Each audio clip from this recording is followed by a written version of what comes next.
जिन्होंने मुंडन किया है उनकी वायरल हुए उनके कुटुंब परिवार और पंच पटेलों के द्वारा। उन्होंने ये कहा है कि ये फैसला हमने और रोसी के पंचों ने नहीं किया, ये फैसला करीरी के पंच और भैर के पंचों ने किया है। हमें कोई दंड नहीं चाहिए, छोरावाड़ा को दे दो।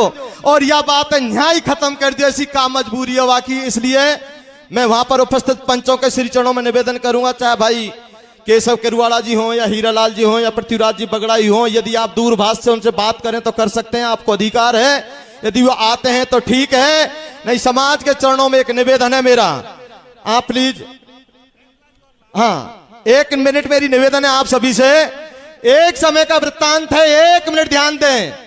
पक्षियों के राजा गरुड़ को पक्षी समाज ने समाज से वंचित कर दिया और वो उड़ करके विष्णु भगवान के पास जाते हैं। विष्णु भगवान से कहते हैं कि मेरी पीठ पे आरूढ़ हुई है, मैं आपको गंतव्य स्थान तक पहुंचाऊंगा। विष्णु भगवान कहते हैं, ध्यान से सुनना, कि यद्यपि जग दुख दारुण नानार, सबसे कठिन जात अभिमाना। हे गरुड़, वो व्यक्ति, वो पक्षी, वो जीव मृत के समान है जिसका समाज ने बहिष्कृत कर दिया हो।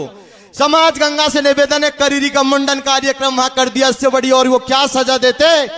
आपसे निवेदन है इसको फैसले की ओर लाएं, ज्यादा समय व्यतीत न करें, काम बहुत है, निर्णय की ओर जाएं। धन्यवाद। अब 1 मिनट सुनिए साहब, मेरा नाम विक्रम बड़दाड़ा है और बड़दाड़ा का रहने वाला हूं। मैं गांव का 5 पटेलों में से एक पटेल की संतान हूं। मेरे पिताजी की हो चुकी है मौत, मैं वहां का ऑथराइज अधिकृत पटेल हूं। और दूसरा बता दूं, मैं IIT दिल्ली से पढ़ा हुआ हूं और एक बड़ा अधिकारी भी हूं। मैं दिल्ली से आया हूं और इसलिए आया हूं खास तौर से कि चारों तरफ हमारे समाज की बदनामी हो रही है। मैं पिछले 5 दिन से देख रहा हूं कि पंच पटेलों को कितनी गालियां दी जा रही हैं। पंच पटेलों की जो डिसीजन होते हैं उसके बारे में गालियां दी जाती है। तो मैं इन पंच पटेलों के माध्यम से निवेदन करना चाहता हूं कि इस मुद्दे में जो मुझे समझ में आया, जो मेरी जानकारी मिली है, सबसे पहले तो कहीं भी तुम लड़की देखने जाते हो उसके बाद ही गोद भरने के लिए जाते हो।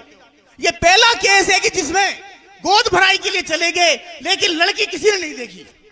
ये गलती मानता हूं इस पक्ष की कि बिना लड़की को देखे हुए आप इतने सारे लोग क्यों चले गए गोद भरने के लिए। जब गोद भरने के लिए जाते हैं, जब लड़की नहीं देखने जाते, मेरा व्यक्तिगत विचार हूं, मैं कोई की फैसले नहीं कर रहा हूं, मैं अपना व्यक्ति विचार दे रहा हूं। पहली बात तो ये हो गई।